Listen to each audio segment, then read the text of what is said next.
سلام، شما بیننده برنامه آینده با گجت ها هستید از کانال SHC for Everyone. نویدم اینجاست با معرفی دوربین مداربسته خورشیدی. سلام، خوشحالم که با یه برنامه دیگه مهمونتون هستم. دوربین‌های مداربسته خورشیدی یکی دیگه از گجت‌های داغ این روز هاست. بله، اولین سوال اینه که دوربین مداربسته خورشیدی چه ویژگی داره که اونو از سایر دوربین ها متمایز میکنه؟ این دوربین‌ها با توجه به اینی که تامین توان تغذیه‌شون از انرژی خورشید هست، محدودیت محل استفاده نداره و هر جایی میشه ازشون استفاده کرد. خب این ویژگی به کاربران آزادی عمل بیشتری میده، ولی آیا این دوربین ها همشون با کیفیت مشابهی کار میکنن؟ کیفیت تصویر مشابهی دارن. یک سوال در واقع دو وجهی هست. یکی این که خود این دوربین ها با هم دیگه کیفیتشون فرق میکنه. بله، نمونه های 4K، HD، SD و نمونه های دیگه ای دارن که اینا کیفیتاشون طبیعتا با هم دیگه فرق میکنه. ولی اگر سوال این هست که دوربین های مداربسته خورشیدی با همون اسم و با همون توان در مقایسه با دوربین های مداربسته معمولی کیفیتشون پایین تره، باید بگم قبلا ایراد بهشون بود و واقعا این ایراد وجود داشت. چرا که برای اینی که بتونن مدت زمان بیشتری رو با در واقع توان خورشید کار کنن، می اومدن کیفیت دوربین رو می آوردن پایین. یعنی اسمش 4K بود ولی از 4K که به برق وصل میشد کیفیتش پایین تر بود. ولی با تکنولوژی هایی که جدیداً اومده و با در واقع افزایش راندمان پنل های خورشیدی و خود دوربین ها، این مشکل به شکل خیلی زیادی برطرف شده. ایراد دیگه‌ای هم که بهشون وارد بود این بود که تو شب کیفیت دیدشون خوب نیست، که همونو هم توی این سبک دوربینا با اضافه کردن LED های سبک پروژکتوری و مدون قرمز برطرف کردن. خب پس اینا هم رو به پیشرفت هستن. بله. البته کیفیت پایینش یه مقدار هم منطقی هست، چون برای یه سری کاربردهای عمومی دوربین مداربسته مثل باغ شهری یا ورودی منازل یا حتی فواصل کوتاه نیاز به تصویر با کیفیت خیلی بالا هم نداریم ما. بله. در رابطه با شرایط آب و هوایی چه نظری داری؟ این دوربین ها میتونن توی شرایط آب و هوایی سخت کار کنن؟ بله، ببین این دوربین ها از اونجایی که باید زیر نور خورشید کار بکنن و اون پنل خورشیدشون باید زیر نور خورشید باشه و خب خورشید هم بیرونه، اساساً خیلی جون سخت طراحی میشن. یعنی مناسب شرایط بیرون از خونه طراحی میشن، شرایطی که بارندگی هست، گرم میشه، نور آفتاب میخوره و برای این سبک مشکلات آماده شدن. ولی ما داریم راجع به شرایط جوی متنوع صحبت میکنیم. خب ببین، اگر بخوام مثال بزنم، ما نمیتونیم یک دوربین مداربسته رو توی تبریز و توی بندرعباس و توی یزد بگیم که خب این دوربین برای هر سه جاش مناسب هست. یا شاید اینجوری بهتره بگم که شاید یک دوربین برای این تبریز بهتر باشه ولی برای یزد یه دونه دیگه بهتره. چرا؟ چون که خب تبریز برف میاد، رو پنل برف میشینه، ممکنه مثلا 3 روز نور به پنل نرسه و دوربین باید کارش انجام بده. یا تو یزد مثلا ممکنه طوفان شن پیش بیاد و اگر شیشه دوربین خیلی حساس باشه ممکنه روش خش بیفته. یا تو بندرعباس هوا خیلی گرمه، رطوبت هوا خیلی بالا هست و ممکنه این دوربین اونجا زنگ بزنه، مثل بوشهر یا جاهای دیگه هم به همین شکل. بنابراین درسته که اینا برای بیرون و آوتدور طراحی میشن، ولی بازم بسته به شرایط اون منطقه که میخوایم ازشون استفاده کنیم بهتره که یه مطالعه بکنیم و دوربین مناسب‌تری رو انتخاب بکنیم. بله، البته تنوع این دوربین ها تو بازار انقدر زیاد هست که شما بتونید متناسب با نیازتون اونا رو انتخاب کنید. یه مدل رو هم شما زحمت کشیدید آورده بودید که بد نیست به بینندگانمون نشون بدید و توضیحات بیشتری بهشون بدید. بله، این نمونه‌ای که من آوردم حالا یک در واقع خود دوربین هست که میبینید خیلی جمع و جور و خیلی خوشگل طراحی شده. 360 درجه هست، 4G، سولار هست، بعد تعداد پیکسلش 2560 در 1920 پیکسل، یعنی کیفیت تصویر خیلی خوبی بهمون میده. بعد با این دوتا میتونه به وای فای وصل بشه، یعنی اگر که شبکه وای فای یا هر چیز دیگه داشته باشیم.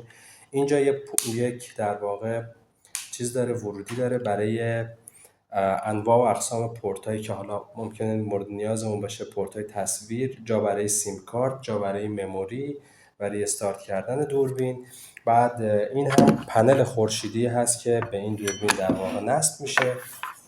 همونجوری که میبینید خیلی جمع و جور و جالب هم طراحی شده. جنس بدنش از فلز هست، خیلی کیفیت خوبی داره با این فیشی که داره به اون دوربین نصب میشه و باتری هم تو خودش هست و میگم یک سیستم کاملی است و میتونه به ما این اطمینان رو بده که در روزهای مختلف برای ما میتونه تصاویر رو ضبط یا ارسال بکنه. برای خرید این مدل دوربین میتونید به وبسایت ما به آدرس shcstore.ir مراجعه کنید و اگر سوالی داشتید برای ما کامنت کنید. با توجه به کاربرد اصلی این دوربین ها که برای فضاهای دور از دسترس و بدون امکانات هست، نصب این دوربین ها چقدر پیچیدگی داره؟ آیا کاری هست که کاربرا خودشون بدون تخصص بتونن انجامش بدن؟ ببین اینا یک جوری طراحی شدن که خیلی راحت بشه ازشون استفاده کرد، یعنی هر کسی بتونه نصبش بکنه. شما اگر یوزر منوالی که توی در واقع این دوربین هست توی جوش هست رو بخونید، ببینید کلا یه صفحه آچار، یعنی هیچ جزئیات پیچیده‌ای نداره و شما کافی از نکته 1 تا نکته 6 بخونی و دیگه کار تمومه. 6 مرحله داره کلا نصب این دوربین و راه اندازیش، از بستن پایش و همه چیش رو هم. و حتی ببین چقدر کار راحت کردن که مثلا یک این چنین چیزی هم گذاشتن که اون کسی که میخواد نصب کنه به دیوار میچسبونتش و جای اینا رو سوراخ میزنه، یعنی به همه چیزش خیلی راحت فکر شده و توی خودش تمام اون در واقع چیزایی که مورد نیاز هست، از پیچ، آچار ال، پیچ گوشتی، هر چیزی که لازم داشتن رو هم گذاشتن که یه نفر بتونه این رو به راحتی نصب کنه. ولی برای مناطقی که در واقع برای جاهایی که خیلی حساس هستیم و امنیت خیلی بالایی برامون در واقع اون جاها از اهمیت هست، بهتره که از یک نصاب کمک بگیریم. خیلی هم عالی. البته خب توضیحات قابل قبولی توی جعبه هست، ولی فکر میکنم بازم مطالعه بیشتر یا آگاهی بیشتر خیلی کمک میکنه. اگر نیاز به اطلاعات بیشتر و توضیحات دقیق تری در مورد نصب این دوربین ها دارید، کانال ما رو سابسکرایب کنید که بتونید سر فرصت بهش مراجعه کنید و ویدیو رو مجدد با جزئیات بیشتر تماشا کنید. حالا ما این دوربین رو خریدیم، نصبم کردیم. چطوری میتونیم به تصاویر این دوربین دسترسی پیدا کنیم؟ خیلی ساده، اپلیکیشن هایی دارن که با استفاده از وای فای یا بلوتوث میتونیم تصاویرشون رو روی موبایل یا کامپیوترمون ببینیم. این ویژگی برای کاربرایی که میخوان از راه دور خونه‌شون رو کنترل کنن یا باغ شهرهایی که نگهبانی ندارن خیلی ویژگی خوبی هست، ولی تکلیف اون کاربرایی که دوربین رو جایی نصب میکنن که به وای فای دسترسی ندارن، امکانات شهری وجود نداره، تکلیف اونا چیه؟ خب ببین، این دوربین ها به 4 روش میتونه تصویر رو برای ما در واقع ارسال بکنه یا ذخیره بکنه. اول همون جوری که نشون دادم بهتون، در واقع اینا پورت های اترنت دارن که میشه با در واقع پورتی که داره به در واقع مودممون وصلش کنیم و تصویر برامون ارسال بکنه. اگر که این مثلا مطلوب نبود یا اونجا این امکان نداشتیم، میتونیم با استفاده از این در واقع ماژولای وای فای که روش هست، آنتنای وای فای که روش هست، با اینترنت محلی این رو ارسال بکنیم. اگر نخواستیم میتونیم با استفاده از سیم کارتی که توش هست تصاویر رو ارسال بکنیم و در واقع جای دریافتش بکنیم روی کامپیوترمون یا روی موبایلمون و بعد این رو در واقع تصاویر رو بگیریم و ضبط بکنیم روی کامپیوتر یا روی موبایلمون. و در غیر این صورت راه چهارمش هم اینه که اینا مموری های داخلی دارن، یعنی ما میتونیم یک مموری داخلی توی اینا بذاریم و بعد تصاویر رو روی اون ضبط بکنیم و بعدا این تصاویر رو از اونجا برداریم. این دوربین ها توی روزهای ابری و یا زمستونا که شبهای طولانی داریم چند مدت میتونن روشن بمونن؟ چقدر به ما این اطمینان رو میدن که امنیت ما رو تأمین میکنن؟ ببین این دقیقا مثل پکیج خورشیدی هستی که این پنل داره و یه مصرف کننده.